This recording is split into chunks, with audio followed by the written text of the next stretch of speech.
Hi, everyone, and welcome to another episode of Replays on KBLP LLC. Right now, I have an episode for you of Planet B.O.B. It's actually one of my most favorite episodes, probably just because we had so much fun.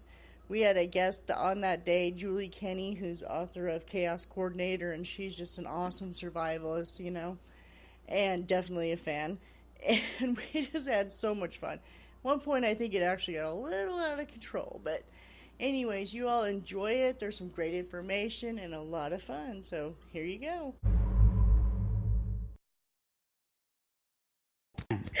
Welcome everybody to KBLP. Yay, Planet B.O.B. With Denise Harris, Michelle Auger, and our very special guest, Julie Kinney, who's an author of Chaos Coordinator, right? Is that correct?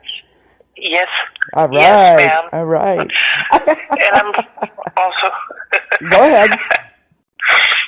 I was going to say, and I'm also a prepper. I didn't just write a book and beg to come on the show. Yeah. Yes. Okay. I should have said that. I'm sorry. Well, that's actually... That's what it's about, right? I should have said it. Well, considering the show's Planet B.O.B.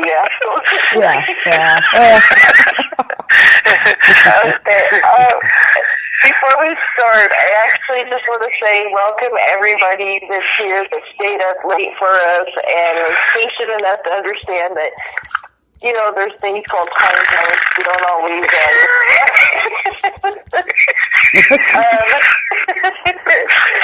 I'll just think when it's my turn. I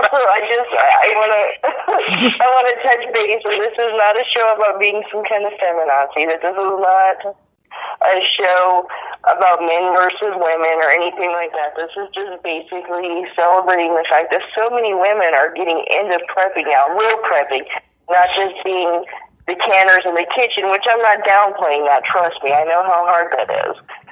But I just wanted people to know that, leave their little vagina costumes at home. That's not what this is about. What did I get myself into? Yeah. I just wanted to make sure that I was pointing out that this is not some men versus women or women are better than. It's just about just discussing the history of women in prepping, where we're at, where we're going. And to promote my friend's book here, that is fabulous, by the way. Oh, is it? Did you actually read it? Wow. Yeah. Maybe. You're hoping I'll read it to you. Oh, Lord.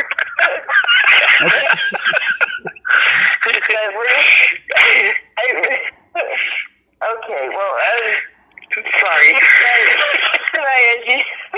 We're going to get through this later. I'm just going to listen. I'm just going to sit back and listen to you two.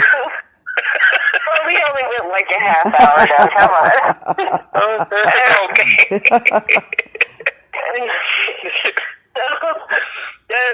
Julie, you've been a prepper for a very long time. Denise is, kind of,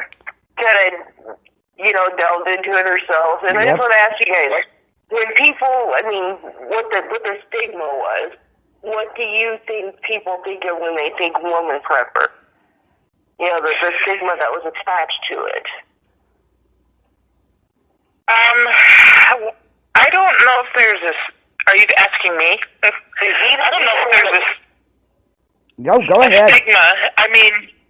I'm 55 years old, and growing up, women didn't fish, women didn't hunt, women didn't do any of that. Women were kind of still in the only things you could do were be a nurse or a teacher or a librarian, or a secretary. That was pretty much it. Yeah. And if you didn't fall into those molds, you were a mom. Number one, you were... Yeah, housewife. Yeah, you were a mommy, or housewife, you were few and far between. So, I don't know. I was raised differently, so I always kind of stuck out like a sore thumb, but that's what I saw growing up. Yeah, I did too with my mom. Yeah.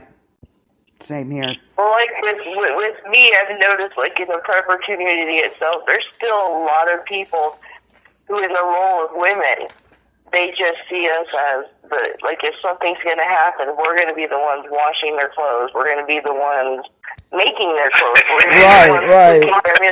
Do you know what I mean? I noticed that in some of the pressure groups that you hear that, and I'm not downplaying that. Anybody that my thing is, it's like a lot of them are so closed-minded, that's what they see. Do you know what I mean?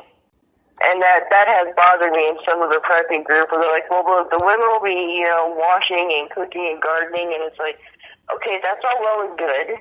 It is, everybody. But to me, it's something that, everybody should know. Because, what if the women... Well, I think a lot of these people... Right. I think a lot of these people will be surprised if something actually happened and the women had to rise to the front. I think roles are going to be lost. It's just going to become people. It's not going to matter if you're a man or a woman. Some men are going to curl up in a ball and suck their thumb, and some women are going to pick up a machete and fight for their families. I think it just depends on the personality and the situation. Well, if you look at history, that's already kind of happened. I mean, Rosie the Riveter, and granted, it wasn't fighting, physically with the gun, but, we fought, to save the family in World War II. We picked up the welding guns. We went into the factories. We went into the fields, And I think that was the turning point in America, by the way. But anyway, who will go into that? We won't go into that, but I've just noticed the stigma about women and prepping. It's like I notice a lot of people when they see that or hear that, they picture women in these long little gowns and dresses, and you know what I mean. And Little House on the Prairie, yeah. And as Denise says, we're going to be washing the socks. Beating it with a rock. That's all we're going to do. You're different groups than I am, I think, because my women that I've seen, example, conflicted. That, if I can mention that, that was conflicted. What would you do? That I was one of the very first prepping groups ever started, and that was more of mental prepping than physical prepping, because we did disasters and the zombie apocalypse is what I call the doomsday stuff, but ours was more moral and ethical thoughts, because I think prepping is more mental in many ways than the physical. I mean, you can have 5 years of preps like I did, and then lose it in a disaster like I did. And every day is what gets you. Right. And you still have to be able to rise above losing your stuff and knowing what to do. And even if you have the stuff, you have to know what you're going to do with it. Right. And I think that's going to be a strength for women, because just for example, if you're just a basic prepper, say you're prepping for tornadoes or floods or earthquakes or natural disasters, when you're prepping, you know your food situation, you know your water situation, you know your medicine for your man and your kids and yourself. Well, I'm pretty sure that your husband isn't going to pay attention to that stuff. Men tend to be like the mechanical part of it and the protection part of it, and the men want to be the protector part, and the women are the ones who are actually paying attention to everything. Yeah, and absolutely. I totally agree with that. Yeah, absolutely. In fact, I was just I read an article a little earlier about what female preppers care about the most, and they're saying that a lot of things were lacking. Say you moved, Michelle, right? I mean, do you know where to find fresh water? Do you know? Yeah, good, you do, yeah. But most people, wouldn't know where to find fresh water, how to keep mold from growing, how to fend off mosquitoes without bathing in DEET, that kind of thing. And they said there was an interview with women across the country who are turning to prepping as an insurance against future disaster. And it's not about the stuff, it's about the knowledge. Oh, yeah. You know, and that's good. I mean, if you're in an earthquake or a flood and your building collapses and everything's buried, what now? What do you have with you? You know, how can you survive with just that? How are you going to protect your kids? It's all about, the brain is probably the best thing you can have. Well, it is definitely the best thing you can have when you're prepping. You know, if you go over things in your mind before they happen, then you kind of, it cuts the shock value of losing stuff when it does happen. Yeah. And you're able to move forward a lot easier, I think. That's why I tell people there's a difference between being a survivalist and being a prepper. Anybody can go out and buy Band-Aids, and they can buy first aid kits, and they can buy little medical kits and throw them in the closet and say, I'm prepared. Right. The survivalist knows what that stuff is, knows how to use it, and knows how to survive without it. So, I've gotten arguments with people, you know, saying that survivalist and prepping is the same thing, because it's not. It absolutely is not. To me, being a prepper is part of survivalism, so... Right, and it's not a bad thing to just have Band-Aids in there, you know, that at least it's... Well, no, I'm not... Exactly. We advocate that every week. We advocate that every week about having supplies, but it's like, you know, because not everybody has a medical background. Not everybody can look at a T-shirt and be like, okay, I can make Band-Aids out of that, I can make a tourniquet out of that, I can do this, and other people are, you know, just wearing their T-shirt going, God, why, what can I do?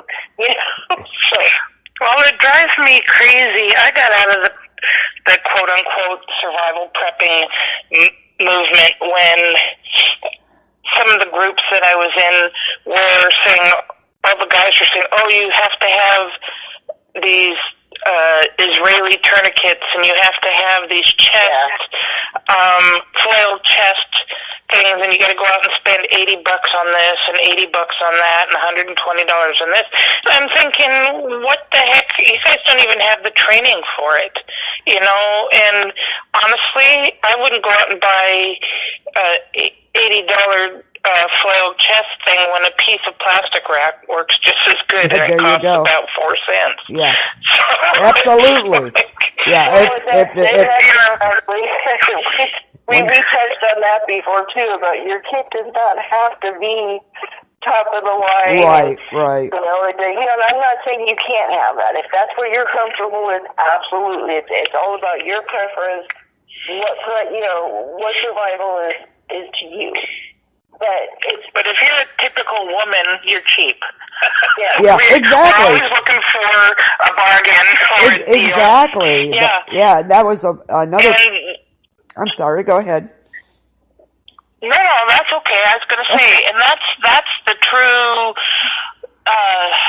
sad thing about the prepping movement was people got rich off of people's panic, and I hate that. Because there's no reason for that. Yeah, I totally agree. There's no reason for it. Yeah, it's supposed to end again, June 24th or something? Yeah. Yeah. Something like that anyway. Yeah, but let it go. I'm not. I tend to poo-poo that stuff. But... Well, you know, as women, we do the budgets. We know what to do. You know, we know how to save. And, you know, like you said, growing up, we didn't have a lot of money. You used what you had, pretty much. And we know, with kids, I know my kid, the cuts and the bruises and yada yada. We dealt with it, and it's like some guys, the sight of blood, they'll pass out. Where we have to step in, with the kids, it's okay. I have a story about that. See? Yeah, so, Before we go, we know there's men out there that take care of things. Oh, yeah. Before we start getting hate mail. Oh, yeah. But absolutely. But the bottom line is, you can prep for cheap, but having things isn't as important as having skills and the mindset, because you can lose everything, like I said before, everything you have, but if you know a little bit about everything, like herbal medicine or foraging in your area. You know, one of the first things we did when we started back home was we got books on wild plants in our area that were edible. Just the emergency. I mean, most people know how to fish. You know, food, water, shelter, those are the three basics. Yes, you know, and I press this to people constantly. Get a freaking map. Not your GPS, not, you know, get an actual paper map of your community if you don't know where you're going. Yeah, go to the ranger station, get a green trails map. They specify very detailed maps of your area. You can go and pinpoint it within a 5-mile radius around your house, or get your GPS, you know, Google Maps, and print it out. You can get all that stuff. Exactly. Very little of it. Yeah, free. Yeah. Free. We love the word free around here. Yeah, or go to your, I don't know about you guys, but we have a welcome center here. You can get all kinds of stuff at that place. Just all kinds of stuff. Oh, yeah, we have one. Yeah, here too. Here too. That's where I actually went to find out about different parks and things like that, so I could do a walkthrough of what grows here and things like that, which at the time it was right at the beginning of winter, so I didn't have a whole lot of time, but there was things that grew here in winter that I knew about too, so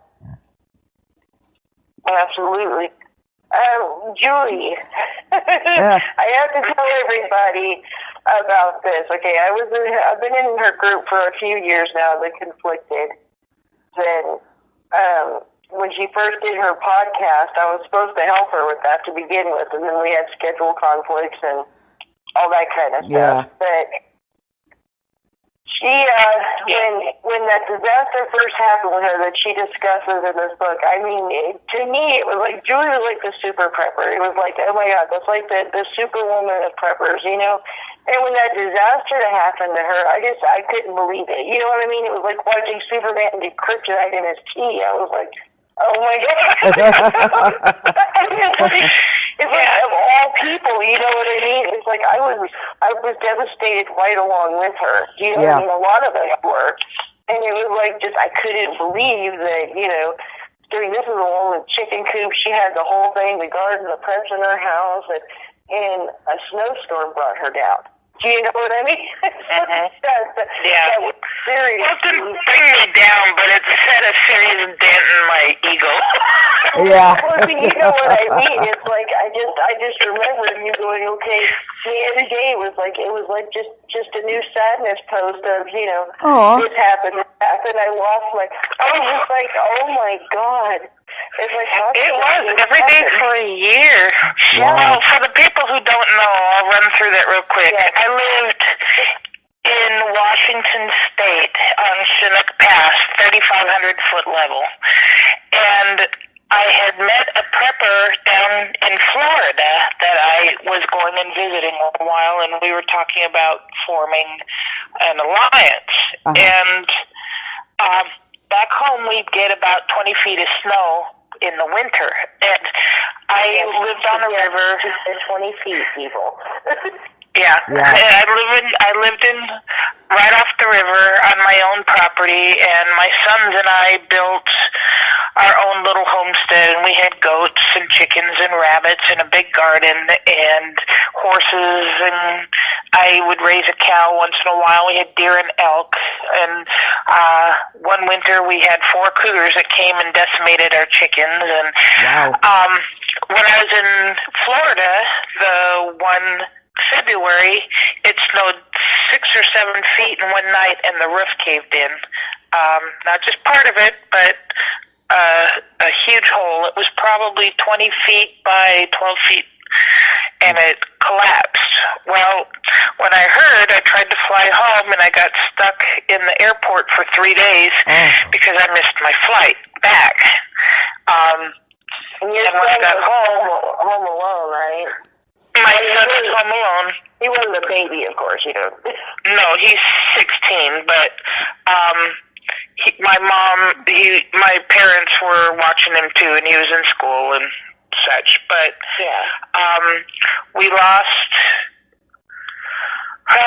50 chickens to cougars, and he killed 3 cougars. Wow.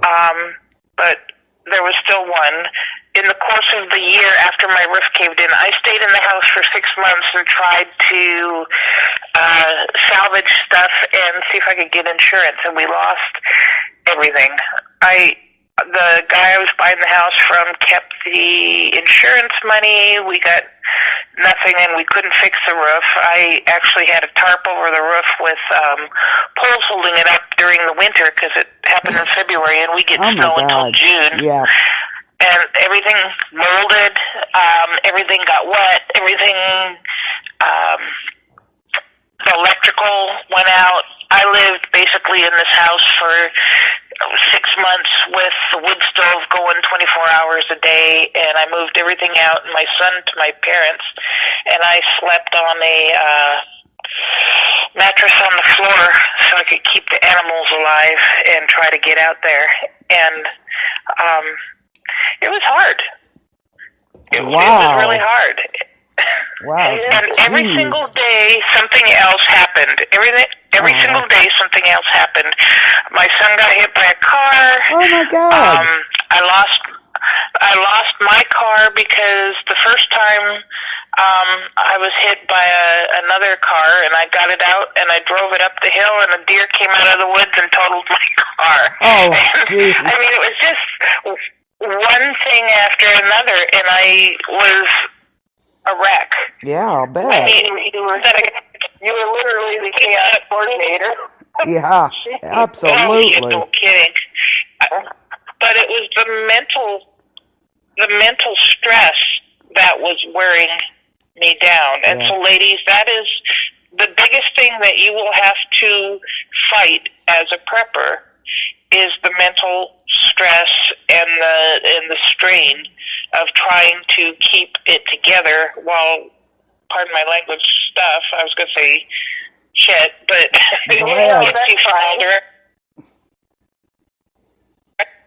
men cannot handle that amount of stress. I don't believe so. Women, we cave, but we keep going. Yes. And that comes from having babies and all the different ways we handle things. But I lost, and I still managed to survive, but a lot of it was, knowing what to do.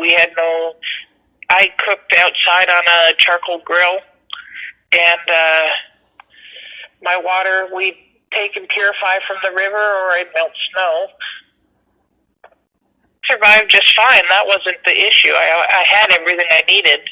Yeah. But it was the mental thing. Like, when you lose everything, your body and your mind goes into shock, and you don't realize how much of a toll it takes on you until you actually hit it. I've been in search and rescue. I was a water safety instructor, rescue diver. I worked on the disaster teams. Wow. I've been in many, many, many disasters. I was a nurse for almost 20 years. It's not the same when it happens to somebody else. When it happens to you, it's a totally different thing. You can be all the prepared you want to be and go out and help others, but if your stuff is destroyed or your life is impacted, all of a sudden your brain does a complete screeching halt. Yeah. Wow.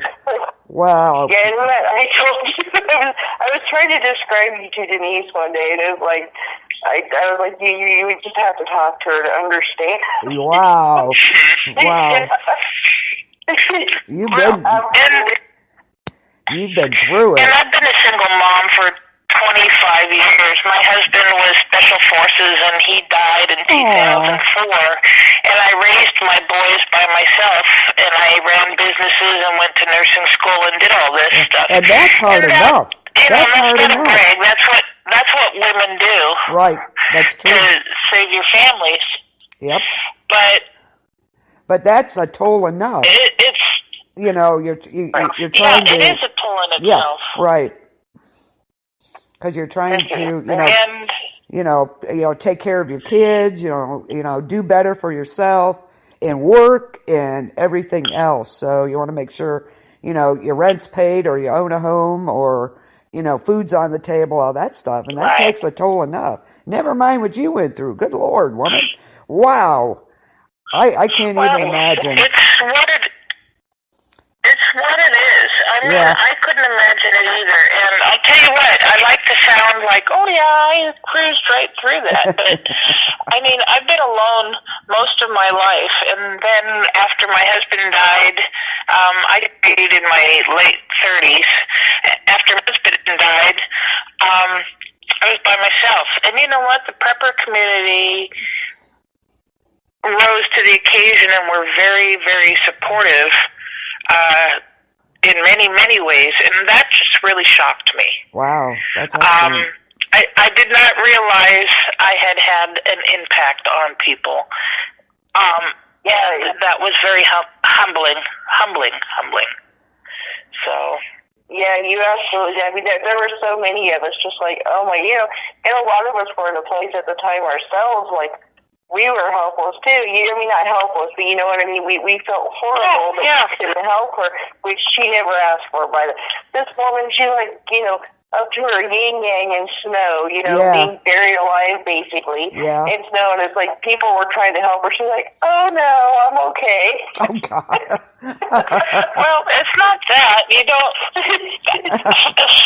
Facebook and the internet is a funny creature. I don't post pictures of myself or my kids very often, if ever.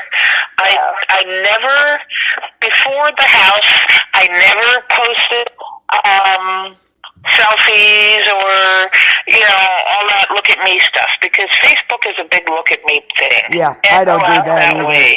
For sure. Yeah, I don't do that either. And that's why I wasn't big on I had a radio show, The Ladies of the Watch, for almost 2 years, and I was never comfortable with it because sitting there and talking about myself for an hour is boring. No. I'm not very good on the radio, so I quit that. I mean, but it's you don't go on and tell. When I was going through that, I just needed some sort of emotional support. Somebody to say it'll be okay. Yeah. Because when you're by yourself, you can't do it by yourself. You need that as women specifically. And I'm telling you, this is the biggest thing you will ever learn. If you get a disaster, women need other women. We need somebody to just say it's okay. But a lot of people on Facebook do it to get money or to get fame or to get pity or to get, oh, you're so brave. Well, I don't want that. I can take care of myself. I may want to lay down and die. We all do. We've all been there. Yep. But we're women and we're moms. We have to get up and we have to put one foot in front of the other because we have kids. Exactly. But it was very refreshing that the prepper community actually rose up, but it was embarrassing too. I like to see that from you. It's like other people were like, oh, please, and you were just like, oh God. It's like very seldom would you see her say anything. And it wasn't because she was ungrateful. It was just, like you said, you could tell that you were just devastated that it came to that. So like I said, for the outside watching in or looking in, it was incredible to me because, like I said, so many of us, it's like you are still. Don't know much to say the word "were," but it's like you're just we just thought you were prepared for anything. It's like it didn't matter. It's like the Marvel Universe. I was at Julie Kinney, and she was like, you know, and it's like, yeah, Lord of your Universe. Oh, you think you're all that? Well, I sense of humor. it's like, we'll see how prepared you really are. Yeah. you know, you think you're, like you said, you think you're prepared, and it happens to other people, not to you. But when it happens to you, it's a total different ballgame. It really is. Now, you can be prepared for it, but like I say, that mental part is going to laugh at you and slap you down. But it's up to you to decide whether you're going to stay down or you're going to get up. I have a little thing on the back of my truck that says, are you going to cowboy up or lie there and bleed? And I probably do a little of both. I've had that on my truck for the last probably 15, 20 years. And honestly, when I was going through all that, I had to go out and look at my truck and read the back of that and say, you know, I got to stop bleeding. I got to get up there, you know, and step up again. And you did. You're so wow. You're definitely not boring. Now I'm in Florida. I shoved whatever I could salvage in my pickup. 3,000 miles to Florida, where they have mosquitoes the size of small dogs at least. Yeah. Wow. Oh yeah. Yeah. So I'm learning a whole new way of prepping, and this is a whole different thing. Back home, it was snow, volcanoes, mudslides, and earthquakes, and now it's tornadoes and hurricanes, and flooding, heat, insects, alligators, Well, I was here 3 days and I skinned my first alligator. So. Oh dear God! Did you really? Yes. Somebody in front, I was hit with a car. I threw it in the trunk and skinned it to get home and put it in the freezer. Oh my God! You down to these, do you see what I'm saying? Yeah, you skinned it? Okay. We started this show and I was like, I would love to get her on this show. Yeah. But a normal person, just alligators like, oh my God, you know, they're worried about their tires, whatever. I like that. I skinned my first alligator. I'm like, what?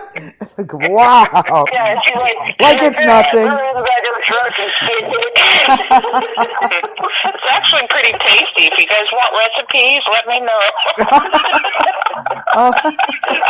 If I ever skin one, I'll let you know. Lemon peppers. How to cook an alligator. There you go. Hey, you never know. Not too many of those in Ohio, though, so I'm not going to be too worried about that. But yeah, you have your whole set of problems up there with the snow and the floods. Good Lord. Wow. Boring? You are not boring, my dear. Absolutely not. Wow. Okay, oh, wait. Tell us about your book, Julie. You got to wait till you hear this. Tell us about your book, The Chaos Coordinator.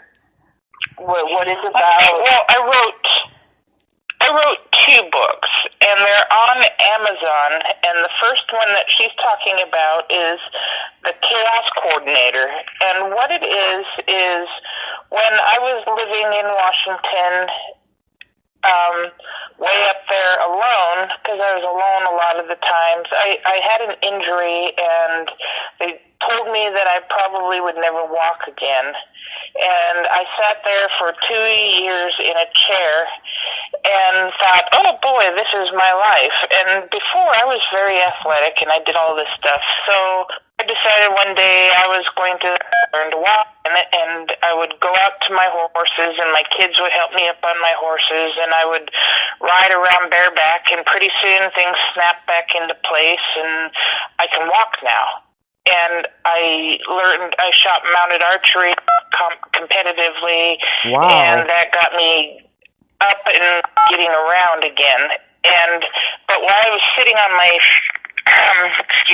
pudgy butt, when I wasn't doing anything, I was writing short stories and sending them to the local newspaper. I had a newspaper column, and I called it Imagine That.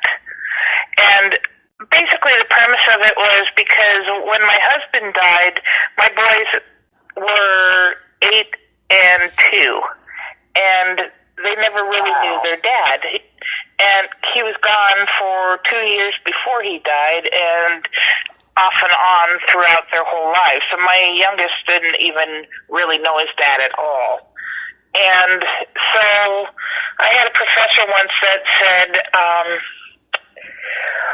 we lose who we are, our family history and everything within 3 generations, because people may know something about your parents, but you may not know anything about your grandparents, and most people don't know anything about their great-grandparents. So I started taking stories of trying to raise my boys and learning to raise and grow our own food. I could always grow garden things, but I had never butchered or done anything like that. And we had to do that when I was raising my boys. So I started writing these little stories about raising the boys up in the Nile, which was what it was called where we lived. I always called it, I was living in denial. But I wrote these stories, and they became fairly popular in town. And so I figured I would put all these stories together and put them in a book. So when my kids turned 18 and graduated from high school, I'd give them a book so they would remember us. Wow. And so that's what I've done. And Michelle was kind enough to let me talk about them, and maybe, would you mind if I read a couple stories out of them? No, They're very short. absolutely. Actually, I would love it. Absolutely. Okay. All right, well, the first one was about raising chickens, and if Michelle's read this, she'll know which ones they are. But once again, this is called The Chaos Coordinator, and it's on Amazon. These were columns, and I left them exactly like I wrote them, so please bear with me. Okay. It says, I got to thinking about the column, and that got me thinking about chickens. And that got me to thinking about the chicken bucket, which is plate scrapings that we feed the chickens. And that got me thinking about the time our chickens got naked. And, well, you'll see. My boys at the time both were picky eaters. Neither would eat leftovers, so our fridge was usually filled with bowls of unidentifiable bits and pieces. Chore time in our house is to be avoided at all costs. The chicken bucket, as I said before, is where we scrape everything that's left on the plates or left too long in the fridge for human consumption. On this morning, my youngest, Gary, went to empty the chicken bucket, but it was already empty. Knowing he had to find something, he went to the fridge to see if anything was scratching at the door to be let out. He stood silently perusing the interior of the refrigerator. Finding several likely bowls, he emptied them into the chicken bucket and went out to feed the chickens. About an hour later, my oldest son wandered into the house, munching on an apple. Chickens are dead, he stated calmly. I peered out the back door to see limp, feathered bodies scattered around the yard. 3 obviously ill chickens were still alive. One was staggering around, making noises, while another lay on the ground with a glazed look in its eye. The third chicken was spinning in circles with wings outstretched. Within minutes, all these chickens lay motionless as well. I walked over and poked at a limp body with a stick a couple of times. No movement, no signs of violence. I figured the boys had finally fed them something that had killed them. This was really bad because I love my chickens. And I did love my chickens. Aww. I knew we couldn't eat them, but I figured I'd pluck them and use the feathers for something. I've always wanted a feather pillow. I didn't want to scald them if wet feathers stink to high heaven.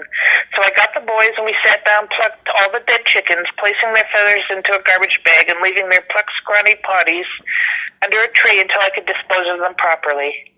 I didn't realize at the time you only used the down of geese for pillows, not chicken feathers, but I was winging it. I ran out of garbage bags, so the boys and I hopped in the truck to go buy some more. One thing led to another, and by the time we got home, it was late. I went into the house to put the bags away when Keegan sauntered into the kitchen and started foraging through sacks of food. Chickens are alive again, he said, face buried in a bag. I stared out the back window to see 10 naked, shivering chickens, 2 pecking half-heartedly in the garden, the rest squinting and staggering around extremely carefully. I went to find Gary to see what he had fed chickens that morning. It turns out we had a big bowl of corn niblets. Whoop, our power just went out. Huh. Oh. My light did. Uh-oh. Hang on. Stay tuned and I'll finish the last part of it, but I gotta go find the flashlight. Oh, dear. Be prepared. Oh, my. Yep. Okay, it didn't go out. My son turned off the light. Oh. I think. Did you? Yes. I was going to say, okay, now we're prepared. Where's the flashlight? There you I go. have no idea. Okay. Okay, let me see. I stare out the back window to see 10 naked, shivering chickens, 2 pecking half-heartedly in the garden, the rest squinting and staggering around carefully. I went to find out to see what he had fed the chickens that morning, and it turns out we had a big bowl of corn niblets that had gone fizzy and a half a bottle of fermented apple juice. The chickens weren't sick, they were drunk. Oh, God. And apparently they had really bad hangovers. Until their feathers grew back, people would drive past the house slowly, mouths gaping, staring wide-eyed at my naked flock. But they would swerve wildly, almost taking out the neighbors' bushes once the chickens got their sweaters. I like it. They were drunk. Drunk chickens. Yeah, you should read the book. It's just... For sure. I'm definitely going to. Oh, yeah, and everybody on Planet B.O.B, we will be posting links to Awesome. be able to buy Julie's books and things like that, and we're also going to be giving away. Julie was... yes, we're going to be giving away the set of both books. Planet B.O.B will be running some kind of contest, and she's going to get you some autographed copies to the winner. Whoa! Yes. You want these books. They are great. I mean, Awesome. That's great. I haven't read Thank you. the other one. Now, what is your other book about? The other book is called The Prepper's Herbal Apothecary for Beginners. And it's basically all my personal recipes and uses for natural plants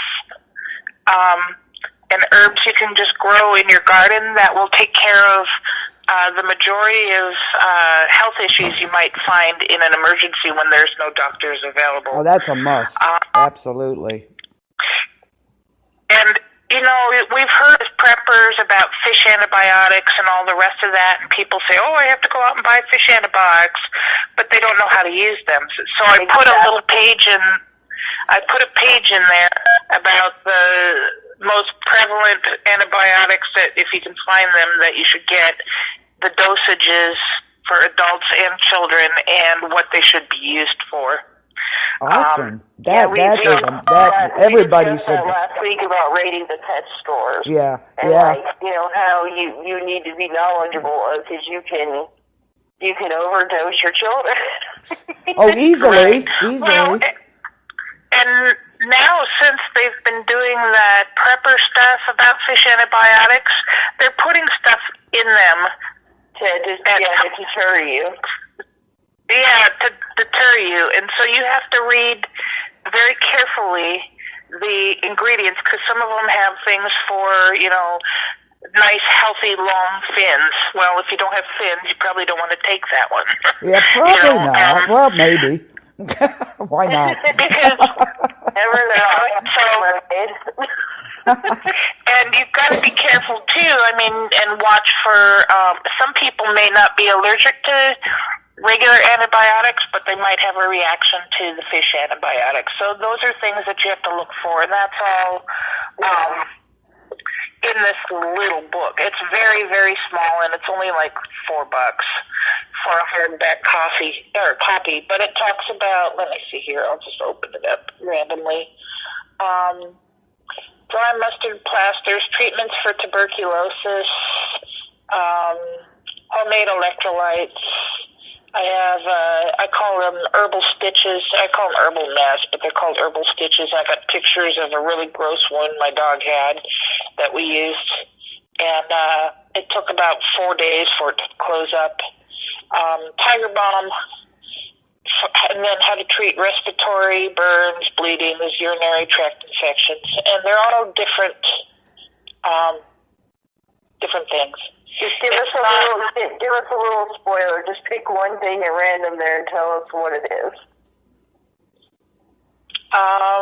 Well, this one has a part on essential oils. It has a part on foods. Okay, well, everybody knows about garlic.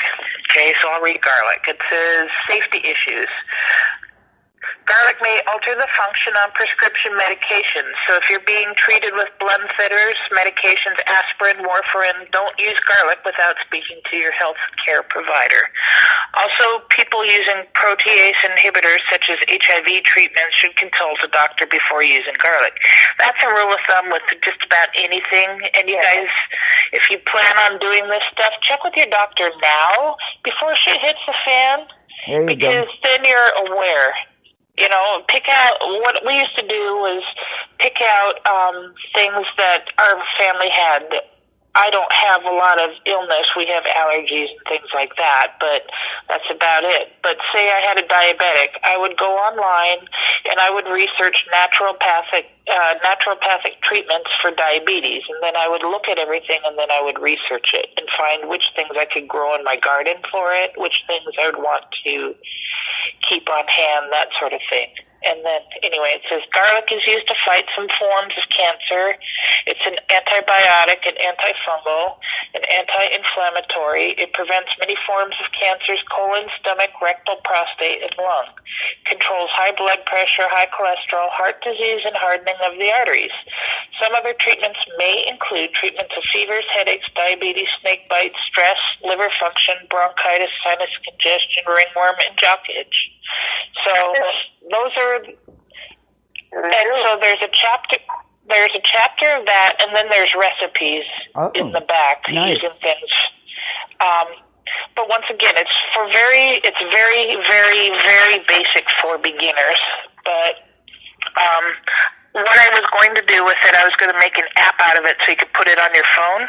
Oh, cool. And so if you were, that's an excellent idea. So if shit hits the fan, you know, you'd have at least the power. If you could keep your phone charged, you could pull it up. You know what? But you know what? And Michelle has said this from the beginning. You know, get out there and know your plants, know what you can use, because that's gonna, you know, the shit, like you said, the shit hits the fan. You're gonna have to know. So now's the time to do it. Yeah, absolutely. And what's and not just your there's so many things you can even grow inside your house on a windowsill that people don't understand that. They're like, oh, well, I live in an apartment. Or like, you can grow herbs on your windowsill that could just change everything about you. I mean, I went from acreage and an 1,800 square foot house to a probably 600 square foot trailer with about 2 foot of yard all the way around, and I'm loaded with plants. There you go. I've built up. Everything is up. I took pallets and we've built basically walls wherever I could build them where there wasn't windows outside, and I've grown my herbs on one and my food on the other. For example, thyme, I cook with it, but it's also good for fibromyalgia. Basil is good. You know, there's different things that you can cook with, and you can use them for your medical. So find out your problems and start researching. Absolutely. And if you have any questions, get a hold of the guys at B.O.B. here, and if they want, I can try to answer some of them. But this apothecary is really good to have on it. That's actually why I put it in the book form. I wasn't going to sell it. I was going to put it on the app, but then I thought, well, then you have to keep charging the thing, and I couldn't afford to make an app. I couldn't afford to. They wanted like $6,000. Oh my God! And so wow! It was. The book cost me $2.99 to make it, and I'm selling it for $4. So it's like, well, big whoop. I'd rather have paper anyway. Well, I tell people, no matter how you do it, whether it's online, whatever you need to do, that is what our group is about here, Planet B.O.B. It's not about being the super duper prepper of all time, having every gadget known to man. It's just about being prepared for the everyday. Right. You know, it's just, there's so many things out there. And I'm not saying you can be prepared for everything, because nobody can. But the biggest things are like losing, you know, the everyday, losing your job, weather disasters. I mean, those are the things. I mean, I get it. It's a lot more fun to prep for, you know, super volcanoes and, you know, random planets hitting the Earth and, you know, nuclear war that's, you know, been going to be happening since, you know, 1940, whatever, since we dropped the bomb on Hiroshima. You know, yeah. Like, it's the everyday that gets people. Right. You know? Yeah. That's what people need to be prepping for. Okay, give me the name of your book again so I can post it on here. Preppers. Okay, a Prepper's Herbal Apothecary, and then it says Beginner by Julie Kinney. Okay. And the other one is the Chaos Coordinator. If you go on Amazon and punch up Julie Kinney, it should pop me in there somewhere. Yeah, and I'll be running the contest here pretty soon on Planet B.O.B, so people can buy for their free copies, autographed copies, by the way, because I think these books are going to be bigger than what you think, because Chaos Coordinator, I made a whopping... Well, the Chaos Coordinator is hilarious. I mean, I'm getting it for sure. I mean, there's parts of it that's really sad. Like I said, that was watching what happened to her in Washington was seriously just like somebody just giving Superman a kryptonite roofie. It was like, oh my god! I don't think that just happen. Well, it took me a while. After that, you know, it took me 2 weeks to drive down to Florida, and there was its own story of exploding vehicles and also getting lost and diarrhea.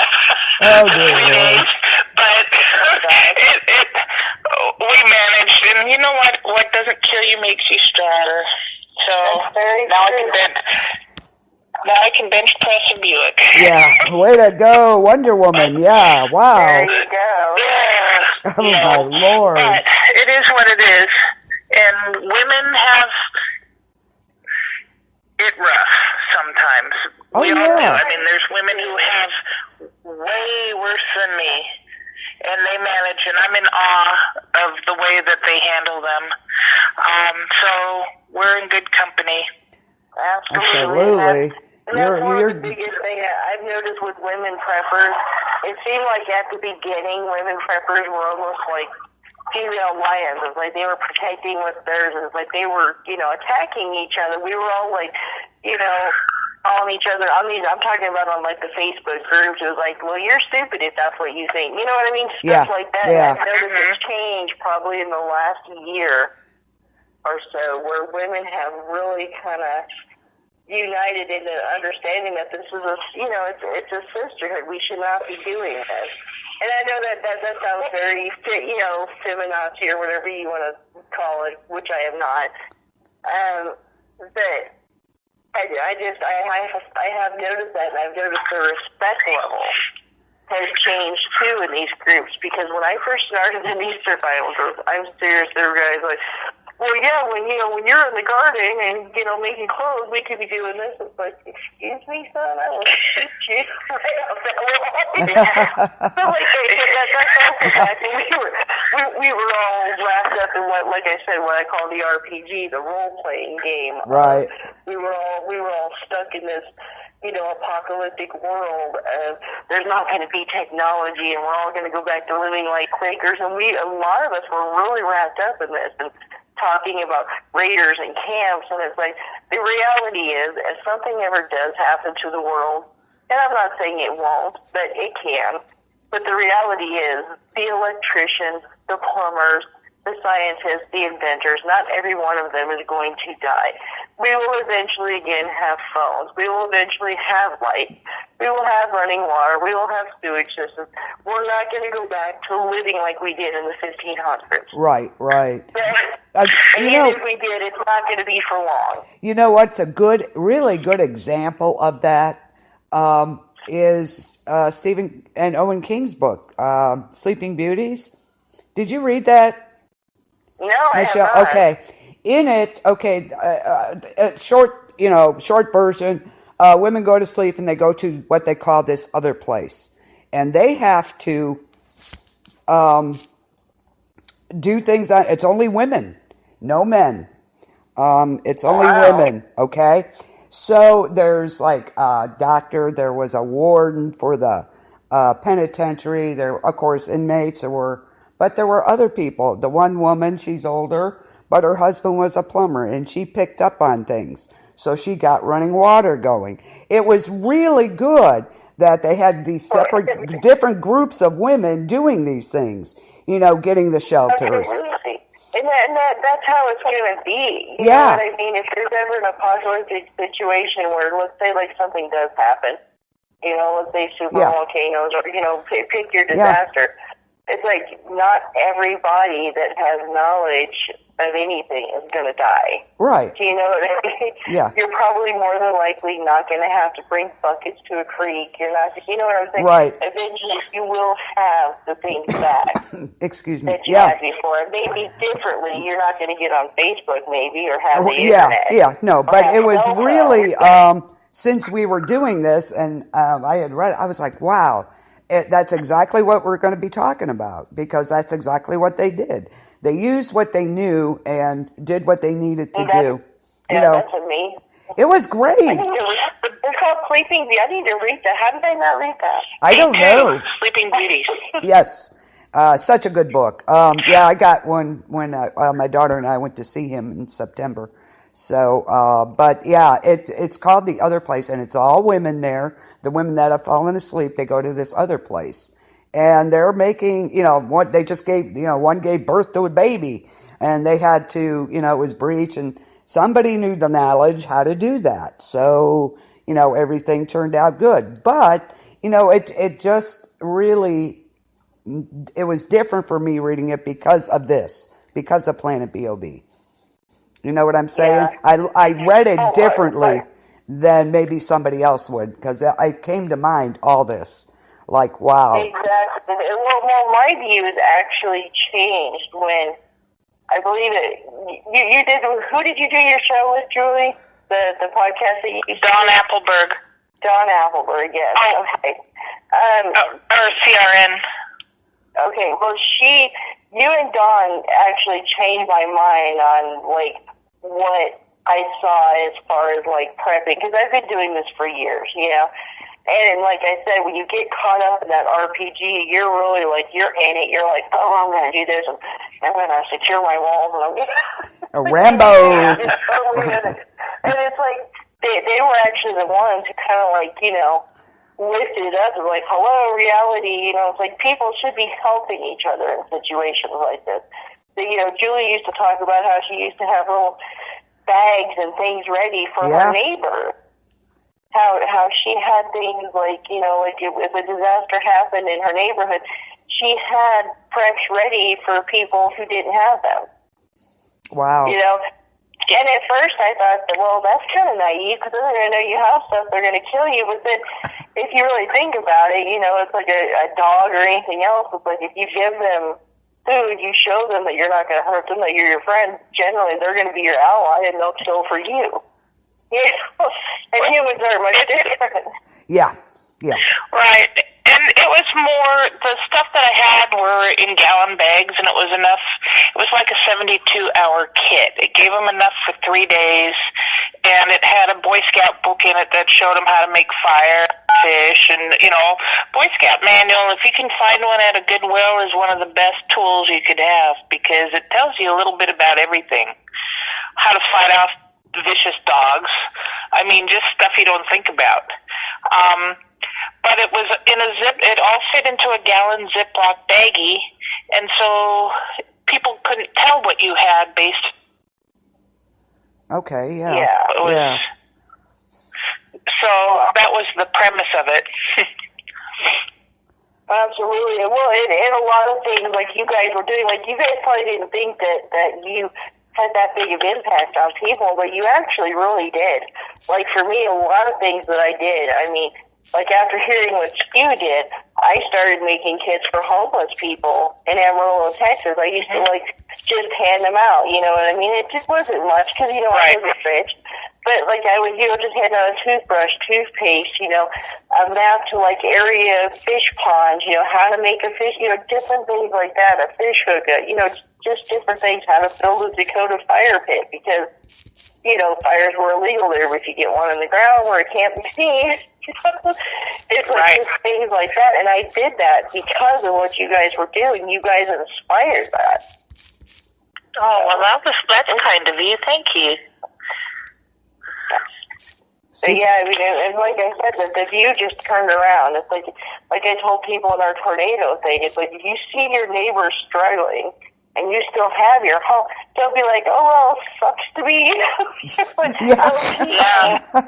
to, and I'm not saying to put yourself at risk, you know. Yeah. You know, don't go and put yourself at risk, you know, put your life at risk by taking, you know, if you see, like, 3 guys that are, you know, standing there and they look sketch, you know, go with your gut instinct, you know, just stay away from them. Yeah, don't, hey, guys, yeah, no. Well,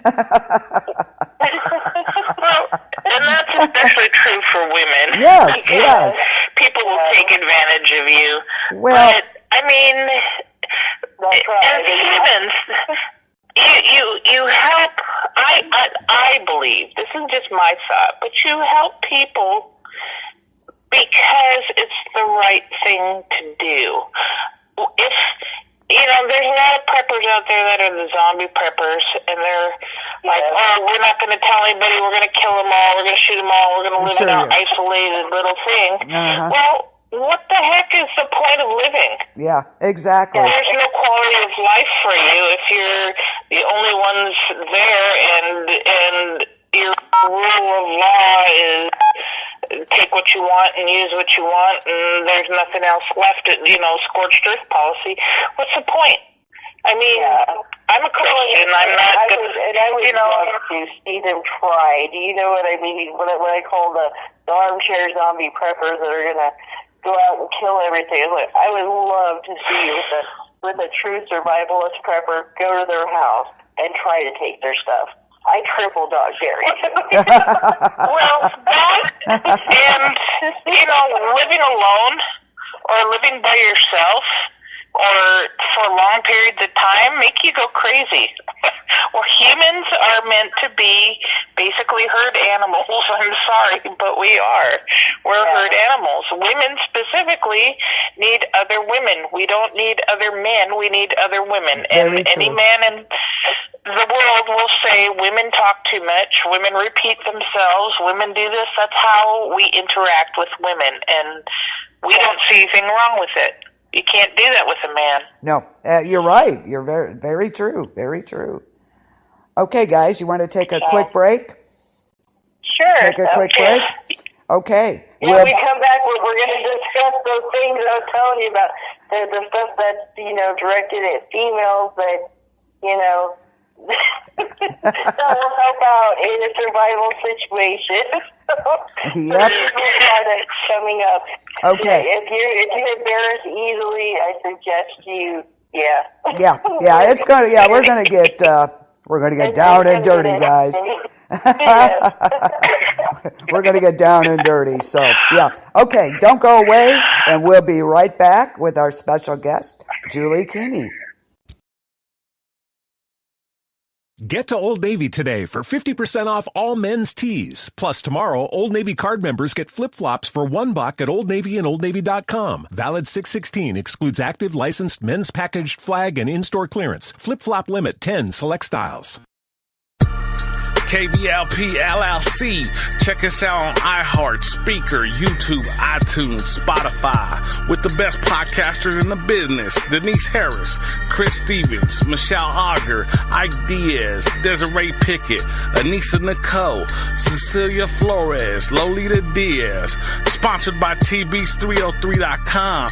We are also looking for new podcasters. Inbox any of our podcasters or me, Ike Diaz, directly on Facebook, and someone will get back with you ASAP. It's official. Every day. You are listening to replays on KBLP LLC. You're listening to an episode of Planet B.O.B, Women in Prepping, where we had a special guest, Julie Kinney, author of Chaos Coordinator, and it's about to get really, really funny. So just hang tight, and we'll be with you in just one moment. Oh, and just so everybody knows, the contest is over for the book. So I just wanted to make sure that was clear that we already did that contest. So unfortunately, it's not going anymore. But you can still listen to this great episode. Thank you. Old Navy today for 50% off all men's tees. Plus tomorrow, Old Navy card members get flip-flops for $1 at Old Navy and OldNavy.com. Valid 6/16. Excludes active, licensed, men's packaged flag and in-store clearance. Flip-flop limit 10 select styles. KBLP LLC. Check us out on iHeart, Speaker, YouTube, iTunes, Spotify. With the best podcasters in the business. Denise Harris, Chris Stevens, Michelle Auger, Ike Diaz, Desiree Pickett, Anissa Nicole, Cecilia Flores, Lolita Diaz. Sponsored by TBs303.com. We are also looking for new podcasters. Inbox any of our podcasters or me, Ike Diaz, directly on Facebook, and someone will get back with you ASAP. It's official. Every day is game day at Buffalo Wild Wings. Grab select domestic beers starting at $3.25. We know every day is for sports as mandated by Buffalo Wild Wings. Watch all the games with people that are here for the right reason with dozens of beers on tap and 21 different flavors of signature sauces and seasonings and a bounty of wings, shareables, burgers, and more. It's built for fans. It's home for sports. Buffalo Wild Wings. Wings, beer, sports. Offers and participation vary. Please drink responsibly.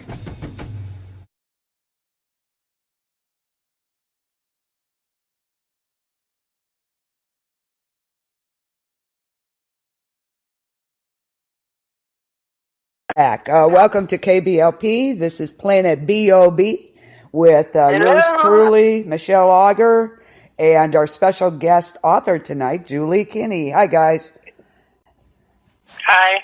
Hello. All right, this segment, I want to talk about some stuff. And like I said, if you embarrass easily, you might want to turn it down or something. But I highly suggest you don't, because there's men out here with daughters, with wives that are listening, and and this is something that could actually help them. Absolutely. If something happens in Yeah. an emergency situation. Okay, first, it was, and I hate product promoting because I don't get anything out of this. Yeah. But there's a thing called the Go Girl. Have you guys seen this? The peanuts for women. Yes, Yeah. actually. I believe it or not,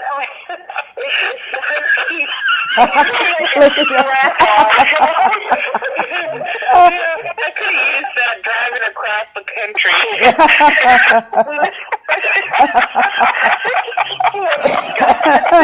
Oh, dear. What this basically does is allow you to, I can't even talk now. Just way to get better. Oh, yeah. Okay.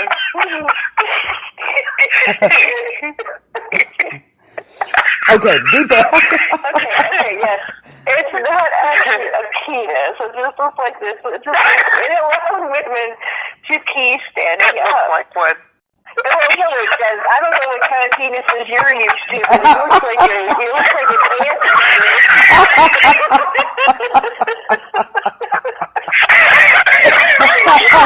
Oh, you guys.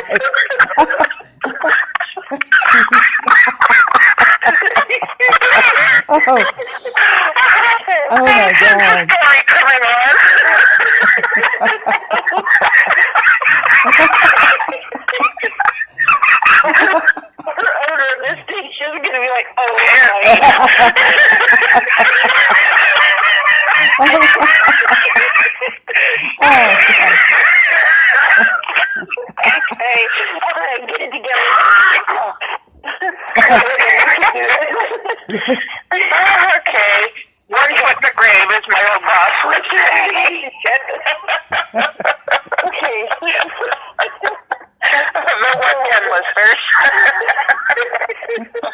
Oh, God, you guys. That's like a shiwi. Yeah, shiwi. Exactly. It's just basically a thing where you can be standing up. And I know it sounds awful, but it's like, it beats, I mean, like, if you're camping or whatever, it beats squatting down in the weeds and having God knows what crawl up your hoo-ha. I mean, you can...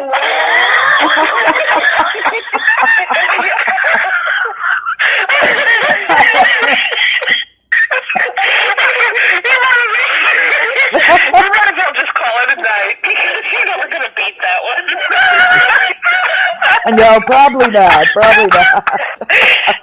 The menstrual cup, though, hey.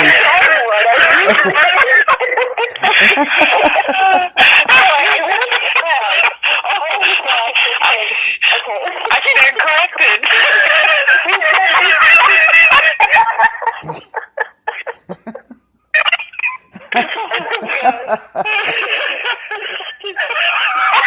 Listening, you're like, oh my God, what's he doing?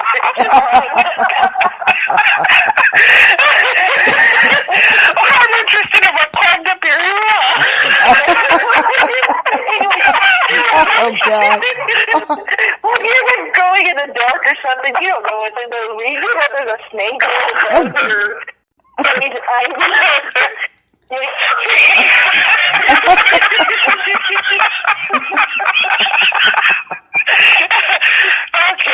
Okay.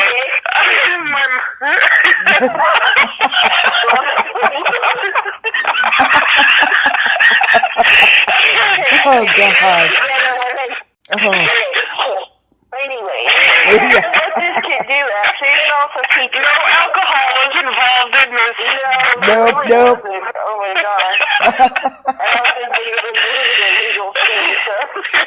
You might want to put a disclaimer at the beginning. Yeah.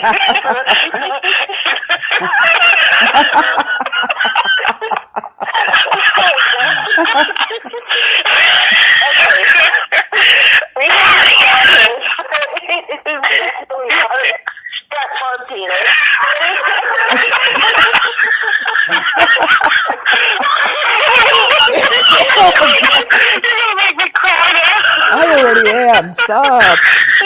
Oh, my God.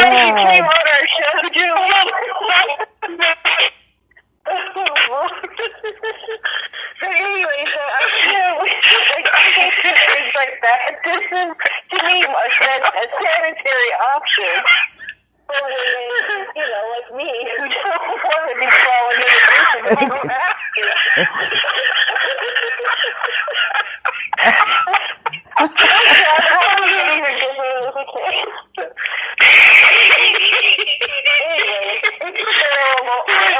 I actually do. I own one. That means, yeah, you're not going to be able to write your name in the snow or anything because it's not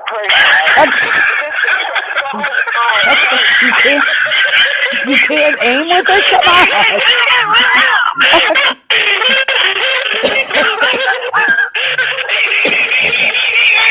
That's no fun. Come on. A copy of the show.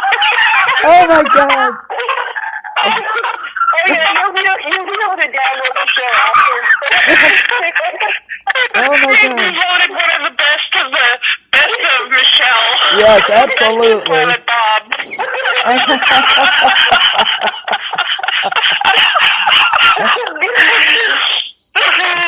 Okay. Okay. Oh, my God.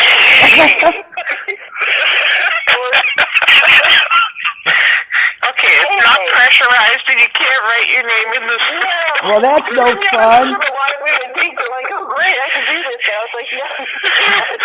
Yeah, okay, so what other uses could we use it for, though? You know, that was one thing as a prepper. They gotta have multi-uses. Well, for me, it speaks for itself. Because Yep. Picture a real thing. There's things, you know, out there that it's just, you can actually literally just put it in there and pee standing up. They even have disposable ones too, so you don't have to wash it. Okay. Anyway, for me, I think it's...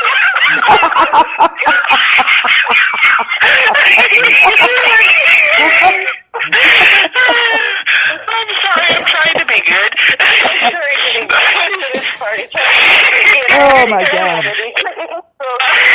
I don't own one. I've looked at them with horror, but Yeah.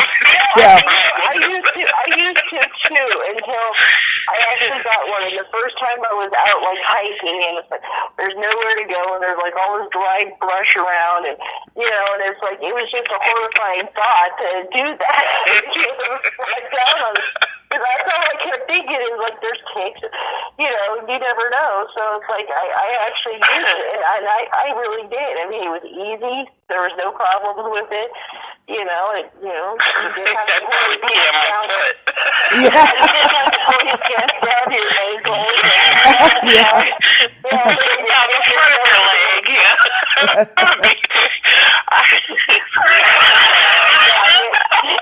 And then I can get yourself on a list somewhere if you're using this for your hands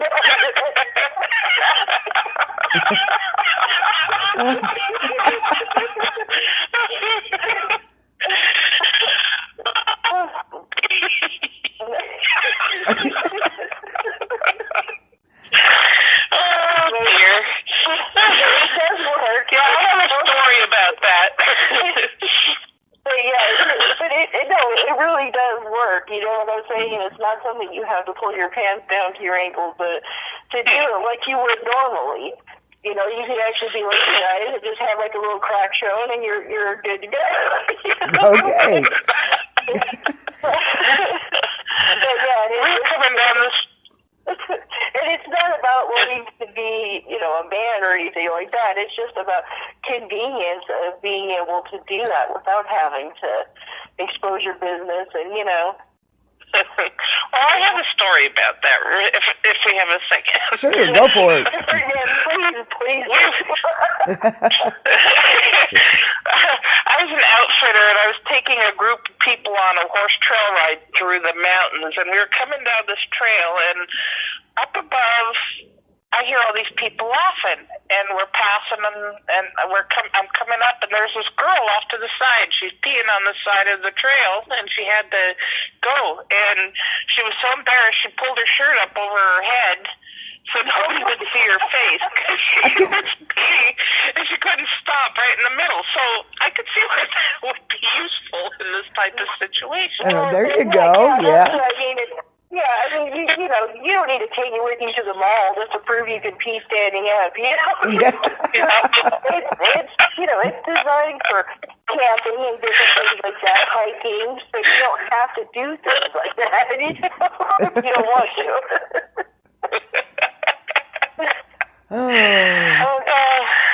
It actually leaves a 5-gallon bucket at home. Okay, so moving on. Anyway, for me, I think it's part of that they're not that expensive. They actually have disposable ones now.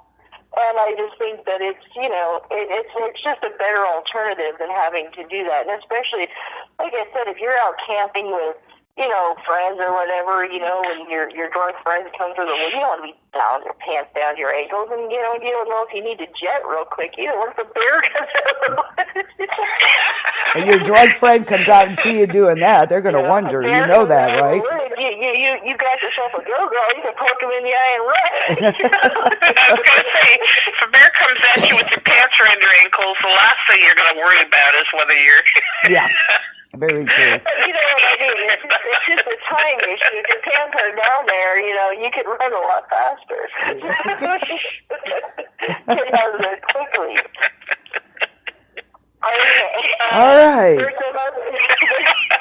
Don't get me started. I can laugh at any second.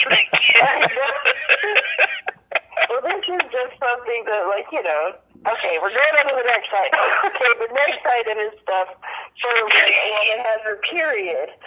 And there's things out there. I haven't tried any of these yet. I know people who have. There's something called the period panties. I don't know if you've heard of these. Heard of them. They just basically absorb everything, and then you can wash them later. That there's no need for anything else, just those. Yeah, and the menstrual cup, the cup. No.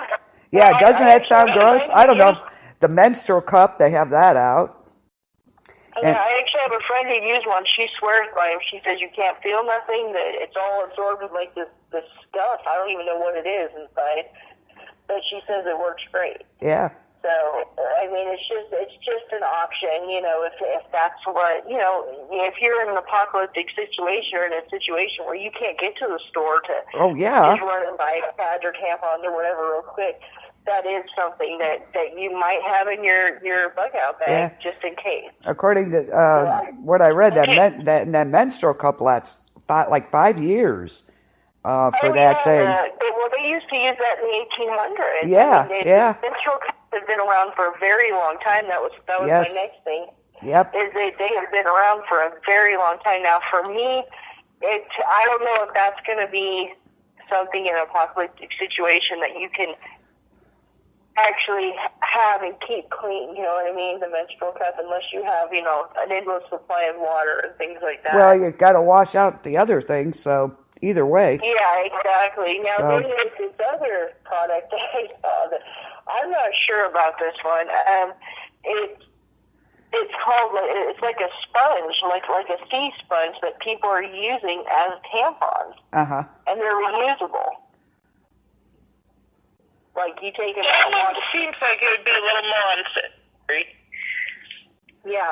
I mean, there's people, I mean, it's been all over, like, YouTube, all these things, because these are, like, the kind of products that I just like to look them up just to see, because as a woman, you need to know about these things. Yeah. Because you can't pack, you know, 5 months worth of tampons and pads and whatever else. Not only that, but that gets expensive. You're going to need something. Yeah. You know? Yeah, sure. But there's women that swear by these things. They're supposedly naturally, they kill bacteria and things like that even after they're washed and stuff like that. I'm not sure that I would do that myself, but there's people out there that are doing it. Yeah. They're using these sponges to put up there. I mean, I don't know if I want to get that close to SpongeBob and Under the Sea. You know, it was not pineapple. I'm sorry. Okay. But yeah, I mean, these things that, you know, when you're in the inserting it inside you, and, you know, but like I said, they that are listening, I know this may be painful for you to hear, but it's like your wives, your daughter, sister, whoever, you know, you're going to need to know stuff like this. You know, you just... Well, you can take, like, pads, too, washcloths or whatever. And, I mean, the Indians used to use cattail fluff. We've talked about that on other stuff. You just fold... You take a bunch of fluff, stick it in between a couple layers, and it's like a pad. And then you can toss the cattail fluff and wash the pad, and then use them over and over again.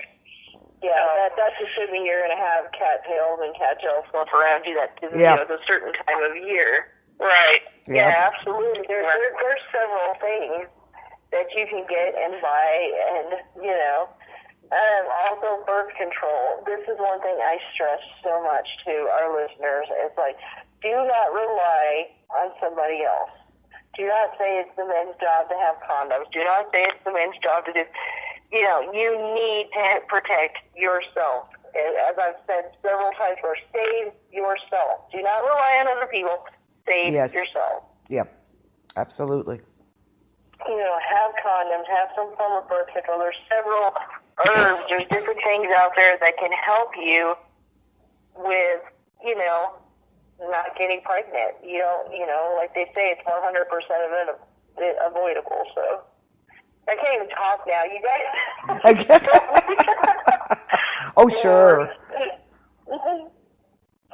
Sure, blame us. Well, the best birth control is a penny. You know that, right? Yes. Yeah. You can't listen to it. You put it between your knees and you hold it there, and don't let it it drop. works really well. Yep.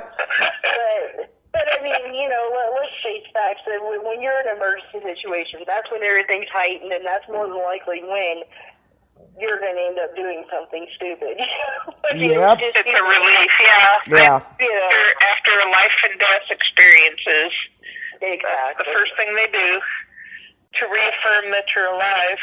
Exactly. So, like I said, I'm still waiting, so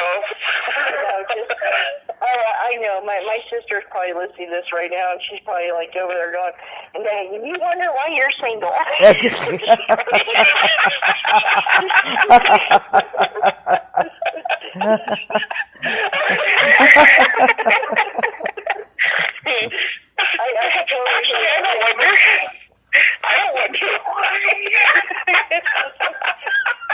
can hear her now. Michelle, you'll ever find a guy who talking about purple penises?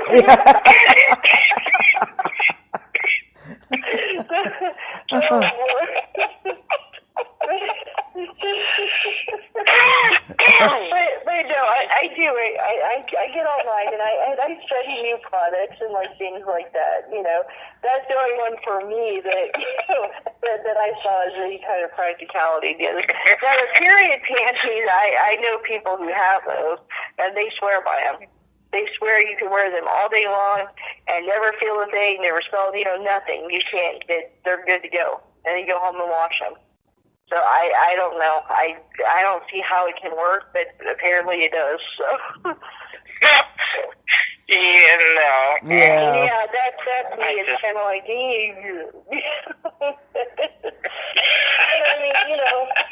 an emergency. Well, there's people that run around and say they don't need to use anything, too. They should be able to just free. Oh, no. No. Yeah, flies are a real thing. No, you don't. No.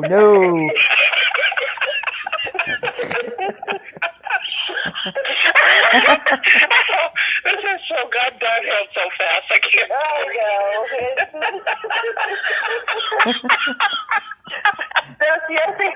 I bet your ratings will be good after this. Oh, yeah. There's people out there that I want to hear. Shaking your head. Yes, this is what women do in disaster. This is how we cope.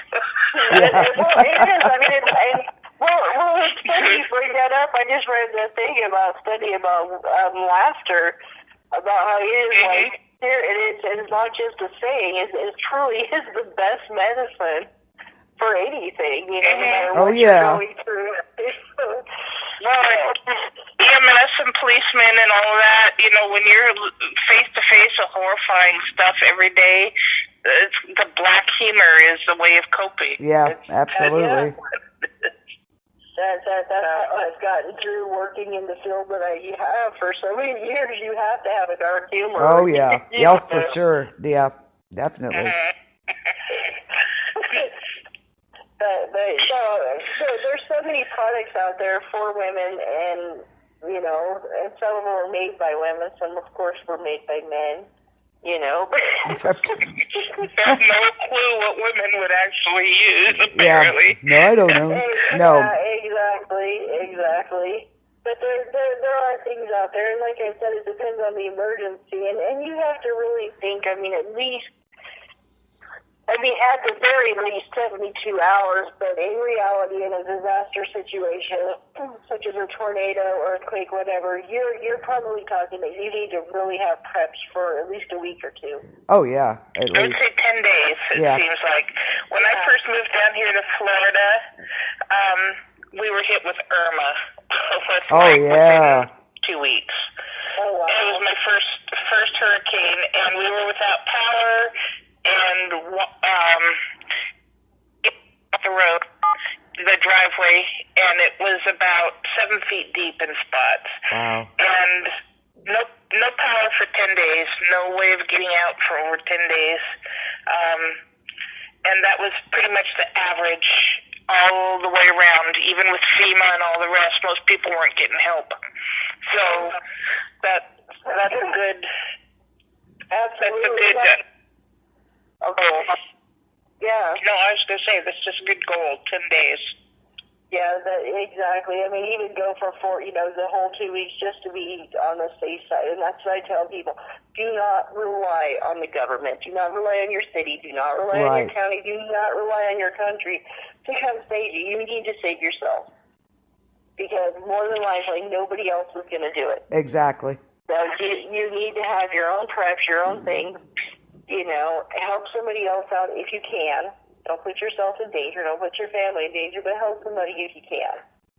But, yeah, you definitely, you know, and then, like I said, women especially, we need to have more stuff than guys do. I mean, it sucks, but it's a reality. Yeah, it is. You know, Yeah. it's just the reality of the situation. And like I said, I'm not going to put down any men. I know men out there, they're doing the single dad thing and they're rocking it, you know. Mm-hmm. So they have to pack for children and things like that. But for the most part, it's the moms that you know, that generally do these kind of things, that pack the bug-out bags for the kids, that make sure everything's going, you know. And it's like, we literally have to have extra things, you know. Oh, yeah, yeah. Are you still with us, Julie? Yep, I'm listening. I know it's getting late for you. I gotta get up in 2 hours. Oh, my gosh. Is that all? Oh, no. Yeah, we started like a half hour late. Yeah. Denise mixed up the times, and I wasn't paying attention. You know, I was fooling around. Started to talk. I was like, "Wait a minute." Yeah. Oh. I'm like, "Where are okay. you?" Yeah, I'm like, okay, just hang on. It happens. I mean, you know, I'm sure. But anybody can listen. You know, I'll post the links later in the group. Yeah, it's like 2 o'clock in the morning now. Yeah. Oh, is it for you? Yeah, it's 1 here. What is it? 12 by you, Michelle? I don't.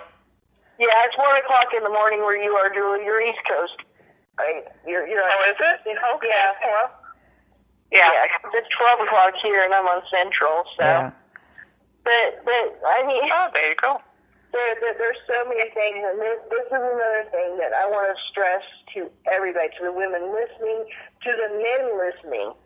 Do not pigeonhole your daughters into, you know, oh, well, I should have taught her how to shoot, and that's just, you know, you need to teach them everything, whether it's, you know, how to make leather, whatever you're doing, you need to do that, and especially, this is big to me, self-defense. This is something they should start learning as young children.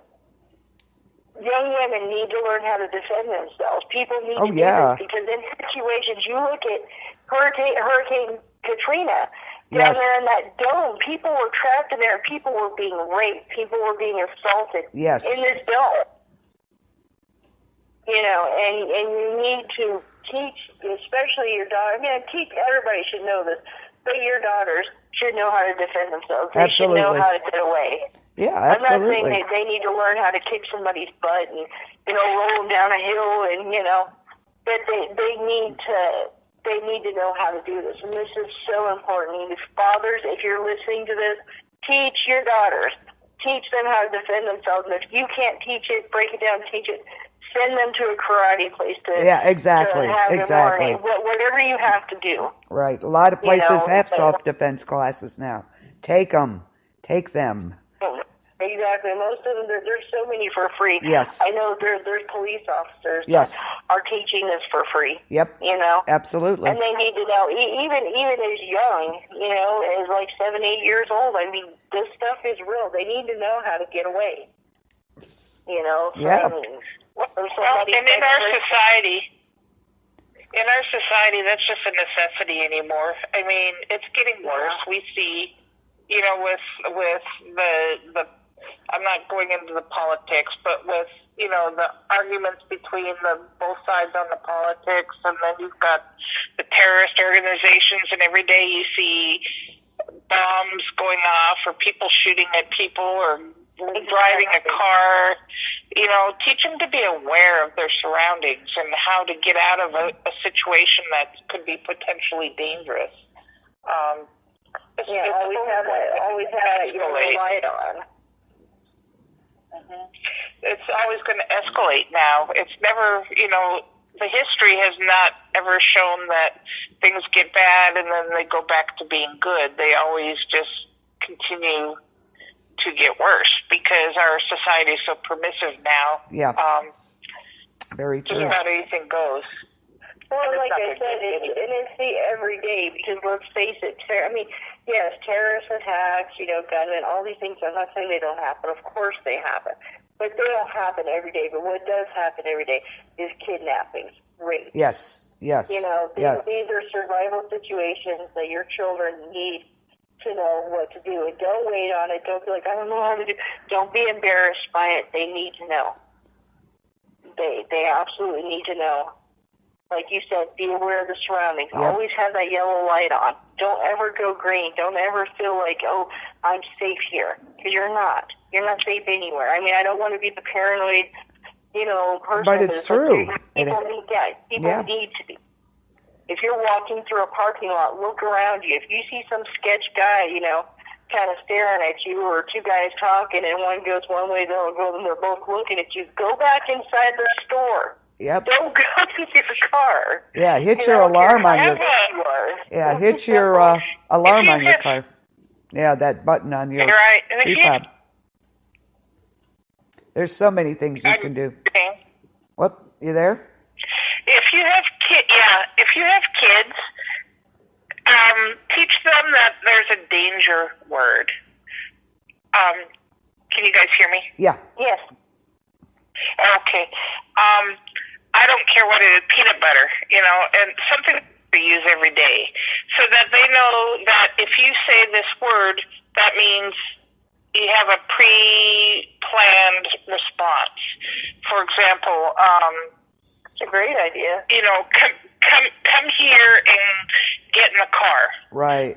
Well, most kids will argue or laugh or run toddlers away or, whatever. But if you're like at a parade or something and something you have a danger word that you never use except for that, then they know that one is serious and it means something different. So it's not a game. It's not come here. It's a no, this is serious type of thing. And you can teach little tiny kids that too. So then you're not chasing them around. Oh, good idea. Yes, great idea. Yes, that is actually, I like that, because then the person who might be trying to harm you isn't going to know what you're doing. If you yell, hurry up, get in the car, they're going to, they're going to counter that. But if you, like you said, you say peanut butter, they're looking like, what the hell? And all of a sudden the kids were in the car, Oh. So yeah, that is a very good idea. I'm going over this list here of safety things. Always, when you go to a store, a big store, mall, whatever, always make sure when you park, your driver's side is facing the building. For the reason that if something does happen, the camera's there and other people security can see cameras. you. Yep. Do not park with your driver's door away from the building, because somebody could be on the other side and they have the car to block them where people can't see what they're doing. So that's one of the safety things here. Another thing, of course, is to have your handy-dandy rape whistle on you, which goes way back. And a whistle is good for any situation, not just that, Have a whistle on you to get attention. Scream things like, what? Okay, fire. Well, fire was one of them. It said to say something crazy, say something crazy, like I'm naked or something. They said people will look at that versus something else. They may not, they may mind their own business if you yell something else. So I'm thinking, now if somebody yells fire, I'm going to look, but yeah, they said yell something like I'm naked, and people will look. Yeah, so that's true. Different. True. Okay, in a survival situation, soil yourself. Act like you're going to throw up. That's a good one. Yeah, like if somebody's on you, make like the sound like you're going to throw up, and they may back off just long enough to get you to do. And that's what I said. That's where self-defense also comes in. You need, and I posted some things on Planet B.O.B. about things you can do, especially, women nowadays are wearing these big old killer, have you seen these, the big old killer stilettos that some of the kids are wearing? It's like, that could do some real damage, Yeah. Where were these when I was a kid, man? We had them, but it's like, not like that. Those are cool. Anyway, I could wear those now if I tried. There's so many things here, rings that you can wear that are sharp. Oh, that's they have those hair things that, like the hat pins and things like that. Yeah. That went out of style. And it kind of cracks me up because you see those Chinese movies where the women they dramatically unsheath their hair things and their knives, and I could imagine me doing that and cutting off a foot and a half of hair. Yeah, me too. I'd hurt myself. Yeah, me too. My part of my ear. Yeah, there goes an ear. Sorry. Yeah. Oops. Yeah. I want to make my eye out. I'd be like the Christmas story. What's your eye out?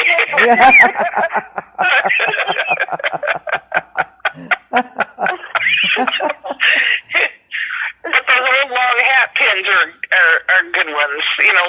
People you can't hardly find them anymore. They used to be almost like, a foot long or something. Yeah, they were long, yeah. Those were dangerous. Yeah, they were.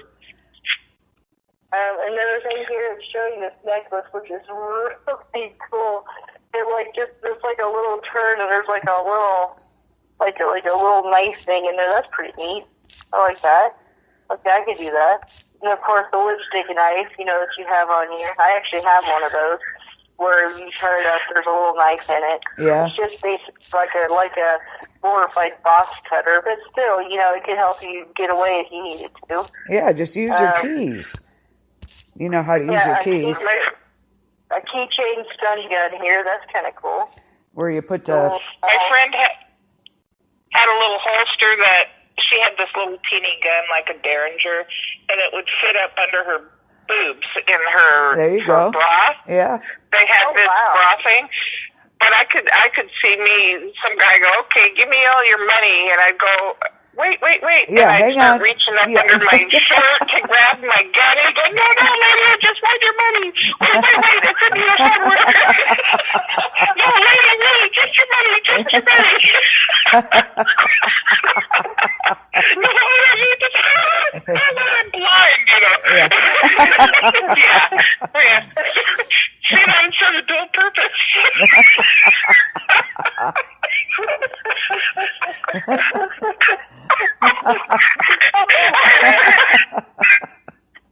Oh, God.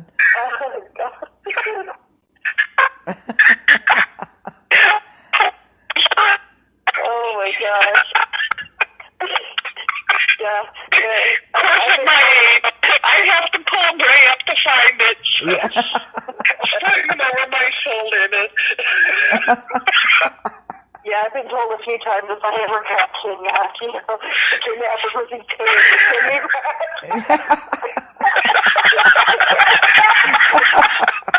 Just crazy.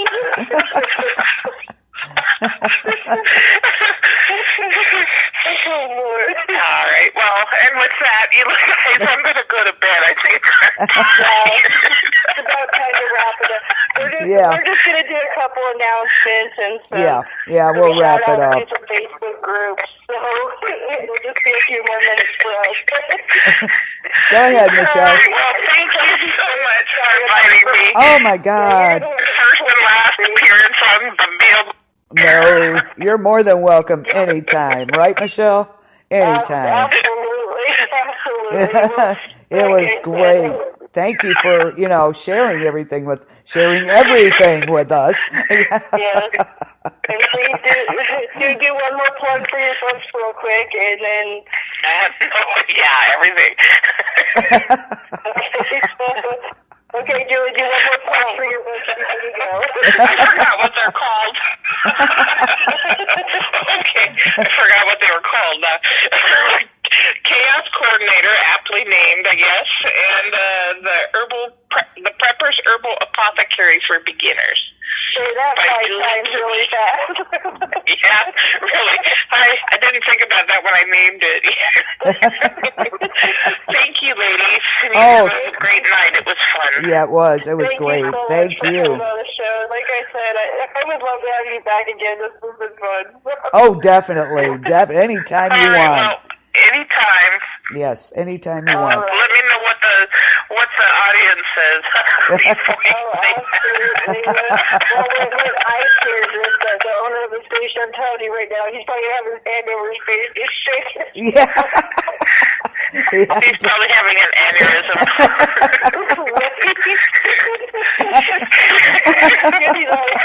Let's keep it Okay, yeah, sure. Yeah, we got that. Yeah. We're family friendly. We don't swear. Doing this, so, you know, you gotta keep it real here. All right, ladies. You have a good night. You too. Thank you too, so girl. much, Bye-bye. Julie. Night. Oh, God. Oh, I my was gosh. crying. I was laughing so hard. I know, me too. Oh, shit, so I told you. Well, yeah, the group, it's like I kind of fell out of the group a little bit that she was in, you know, and it was for no reason, just like my life kind of went into spiral too, started moving here, there, and everywhere, you know, and it was like, you know, and then when she posted one day that she had a book out, and this was just recent, I was like, oh, yes. Oh, yeah. Awesome. She is great. She is really great. She, you know, anytime she wants to be on. Oh, yeah, absolutely. That's what I told you. She is like the super prepper. I mean, just She's like, Superwoman. She's Wonder Woman Yeah, in disguise. Wow. Oh, my God. I can't believe some of this and stuff. she like I said, what happened to her actually snapped me out of the RPG, the Yeah, role-playing game. yeah. You I know, can see that. all that, because it's like, just like I said, we're all prepared for this chaotic land of, you know, evil and dust and, you know, raiders and camps and all this stuff, and it's like snow. Yes. Snow was her kryptonite. You know, it's like what the, you know. Yeah. So yeah. that was just crazy for me to see that, and that like I said, that kind of snapped me out of what.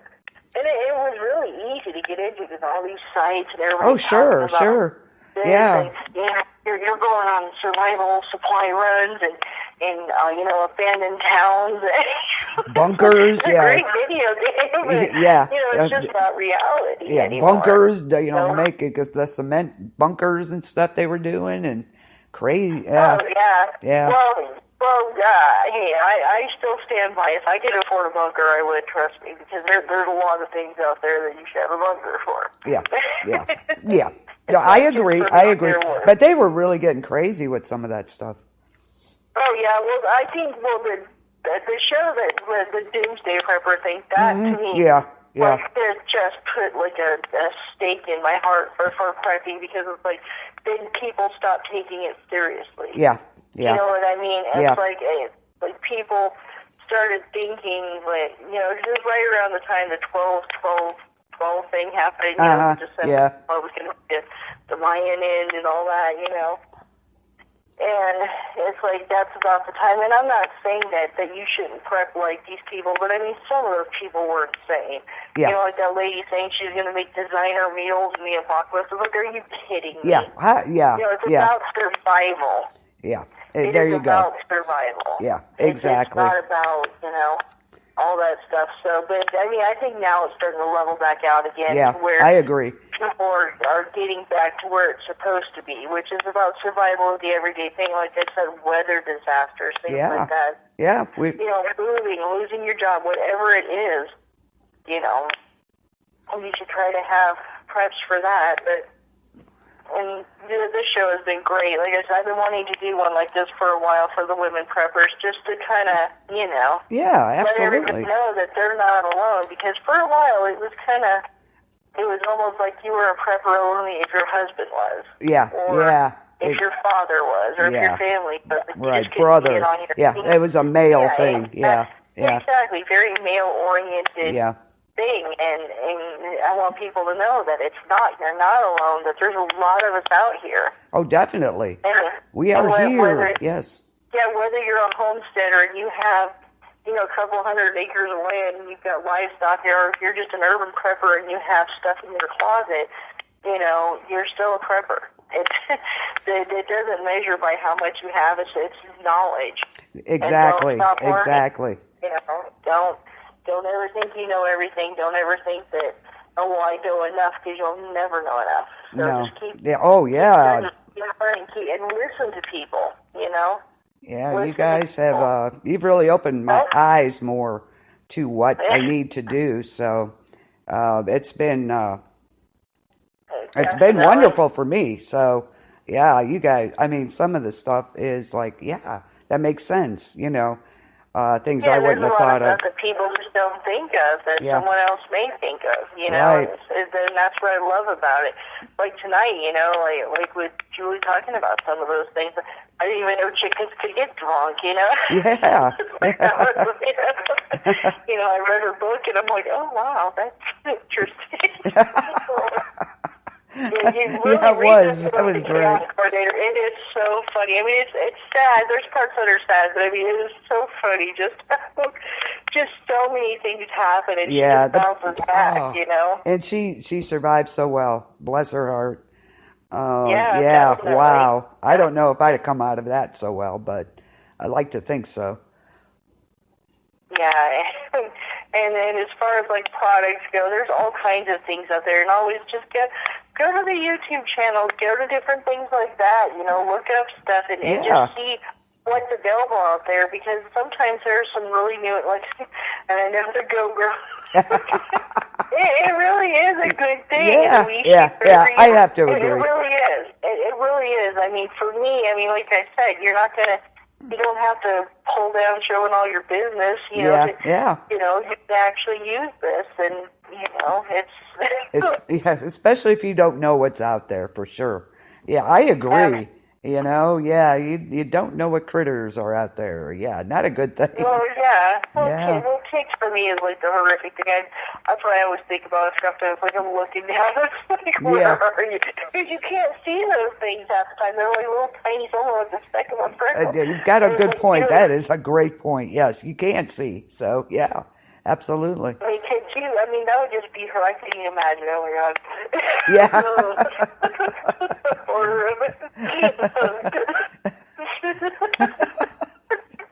Okay. I will take out my little purple teeth for that. That's what I said. Where are you going? You're a prepper. You shouldn't go to the bathroom. Do you have something there? But anyway. Well, yeah. That's another thing. What if you're at a campground? At least there is a bathroom there. I mean, you know, you can only straddle for so long, you know. And that's only for the number one, you know, something, you know. And actually, it would be perfect for me. I've got replaced knees. Okay, I can't bend down like that anymore because I'll lock them up. There you go. They'll lock up on me. Yeah, they'll lock up on me. So anything like that, actually. Yeah, I didn't even think about that, like a medical issue. Yeah. That would be something great. You know? For me it would like be. I said, it's something, it's something that you still need to practice. You know what I mean? Because there's placement issues, and then once you get it, it's like it's just going. You know, and that's it. And like I said, there's disposable ones now. You don't have to worry about washing it. You know, just go, crunch it up, and go. You know. But like I said, you know, the disposable ones are biodegradable, so it's not something that's going to hurt the environment. It's not something that you're worried about. Now, see, I learned something. I wouldn't have never thought of that, but for me, it would make sense. Yeah, because you know, if something happened, you're not going to, you know, you're on the run from. Yep. You know, your neighborhood being destroyed by a tornado or whatever, you're not going to not have bathrooms around. Yep, exactly. So absolutely. Okay, let's see, run down to the shows. Shout-outs. Yeah, go for it. We do lots of shout-outs. Lots of them. Go ahead and start. Okay. We need to thank Survival Wolves for having us, you know, hosting this site and letting us post there for this show. Awesome. You know, my friend and mother see that there. Yes. Conflicted, what would you do scenarios. This is all on Facebook. Or that's Julie's site. It's pretty interesting. There's some good scenarios there. I mean, you know, granted, once in a while you get the whack jobs, you know, included.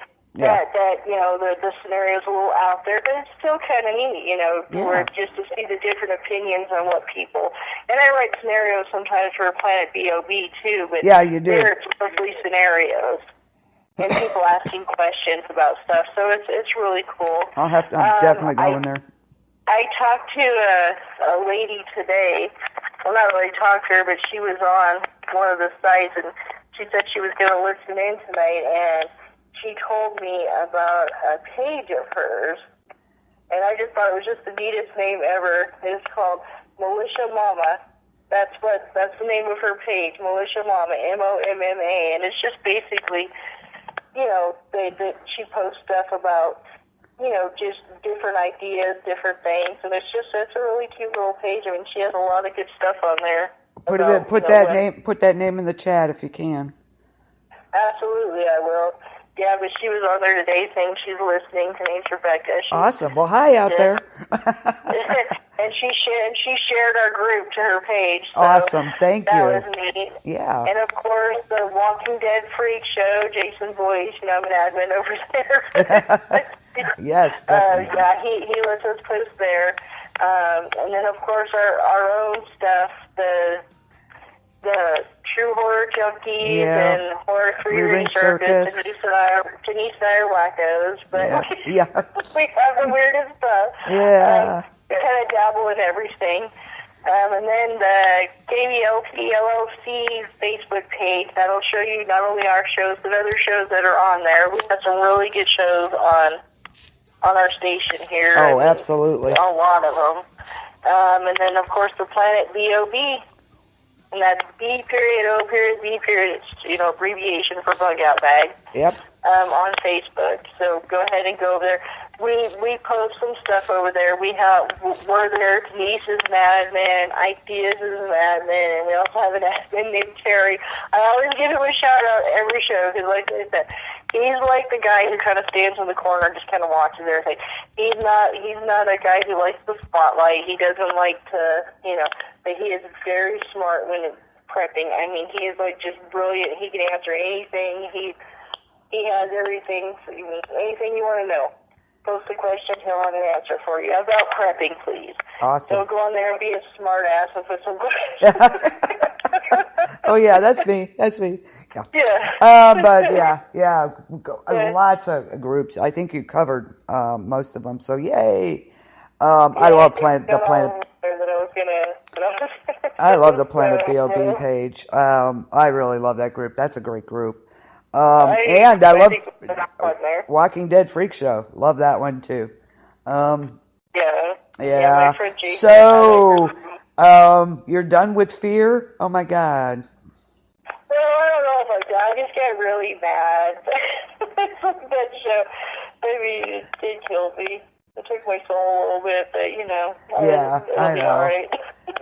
Okay, good, because that's tomorrow night, guys. Fear the Walking Dead. So, I hope it didn't turn you guys totally off the show. I don't know. We'll see what happens. Well, I heard a rumor today that the actor that's on that show, that he's going to be reprising a role of a certain dark wizard. Yeah, that's what I heard too. That's why he got out of the contract. Yeah, he basically wanted out. So we'll see what happens. Just so people that are listening know, just because I watch that show, that is not why we prep. We are not zombie preppers. I've been a prepper since I was very young. Yep. Yeah. We are not armchair preppers here. Yep. Tell them. Okay, run down. Okay, I think. Commandos. Commando, yeah. Anyway, group, let's see what's on this week. Tomorrow night, join me on Fear the Walking Dead at 10 p.m. Eastern Standard Time. And we're going to go over the show from Sunday night. A lot of opinions out there on that, so join the chat for that. Wednesday, Lori Wood is back with Rockin' with Lori, correct? On Wednesday nights. She plays some good music and, yes. And tries to get to all the requests she can. Yeah, she does. So, good I music. want to give a shout out to. Okay, so that concludes the replay of the Planet B.O.B. Obviously, those shows aren't on anymore because Fear isn't on and Lori is somewhere else right now. But we do have a lot of great shows coming up. Tonight we have the Encounters. Friday, we also have Lolita's Jam, she's very popular right now. She has a very big following. Friday is the Freaks in the Basement. The Freaks. I did it right, I think. In the basement. And then Saturday we have Ike Diaz and his Jam. The Jam with Ike Diaz. Ike Diaz. Sorry, I had to say that right. Let's see. And then...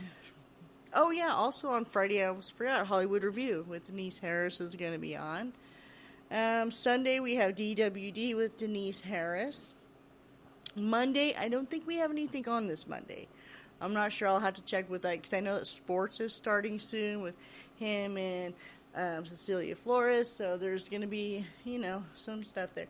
And then Tuesday, I believe DWD, Decades with Denise is going to be back again. I think she's doing the Heavy Metal Gods or something like that. So there's lots of good shows coming up, lots of good things happening. So everybody tune in to KBLP LLC and keep an eye out for these replays because we're going to be going back in the archives and just kind of cherry picking a lot of the good shows and just replaying them just so people can get familiar. Or if you're not familiar with this show, maybe, one time you can catch it because a lot of times we start late because we're all a bunch of night owls and freaks in Chris's case, freaks in the basement, Chris Stevens. So, and Ike, he always starts late. So, a lot of the times it's just a scheduling issue is why people can't come on to the shows, or be able to listen in. So now, absolutely, we're trying different times, different things. So please, absolutely, just listen in and just give it a chance. So, anyways, I'm gonna wrap this up here, and y'all have a wonderful day. And I'm gonna probably get some sleep because this freak girl's got to work tonight because I'm a night person. So. Anyways, have a great one, and thanks for listening.